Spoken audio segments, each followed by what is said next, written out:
ये तो students next question हम करेंगे एक्सरसाइज नंबर 2.1 का क्वेश्चन नंबर 6। क्वेश्चन नंबर 6 है जी 2a² minus BC minus 2ab plus AC। तो चलते हैं इसकी हम फैक्टराइजेशन करते हैं। ये तो स्टूडेंट्स में मैंने आपके लिए यहाँ पे क्वेश्चन लिख लिया है 2a² minus BC minus 2ab plus AC। इसकी हम फैक्टराइजेशन करने लगे हैं। तो पहले स्टेप में हम इसको रीअरेंज करके लिखेंगे।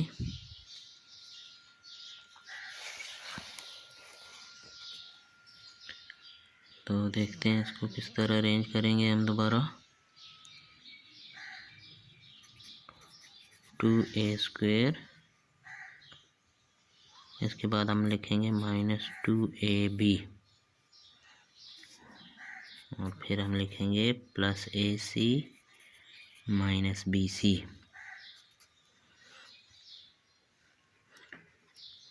ये हम स्टूडेंट्स रीअरेंज करके इसलिए लिख रहे हैं, या पिछले भी क्वेश्चन में हम लिखते रहे हैं, ये इसलिए लिखते हैं कि ताकि हमें इजीली एक जैसी दो चीज़ें साथ लिख के उसमें से कॉमन निकालने में आसानी हो।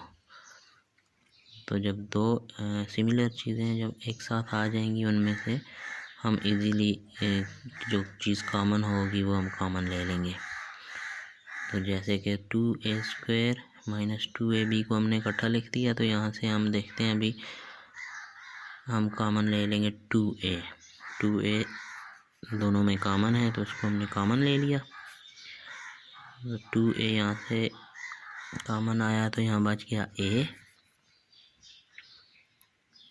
Minus b। यहाँ से 2a इधर आ गया और बच गया बाकी माइनस b। और अब यहाँ से हम प्लस AC माइनस BC से हम कॉमन लेंगे माइनस C।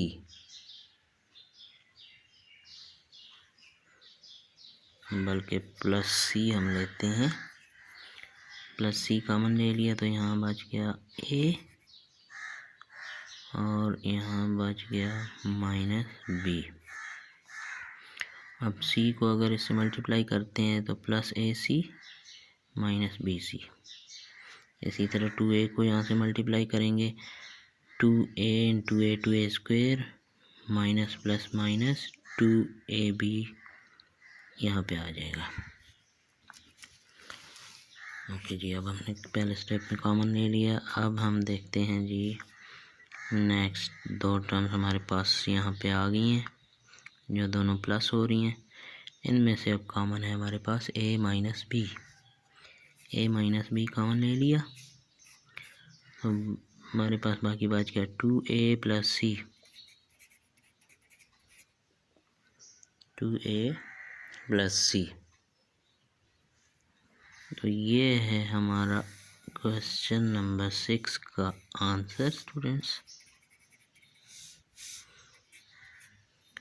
मैं उम्मीद करता हूँ कि आपको ये इजी से स्टेप्स जो है वो काफ़ी अच्छी तरह से समझ आ रहे होंगे।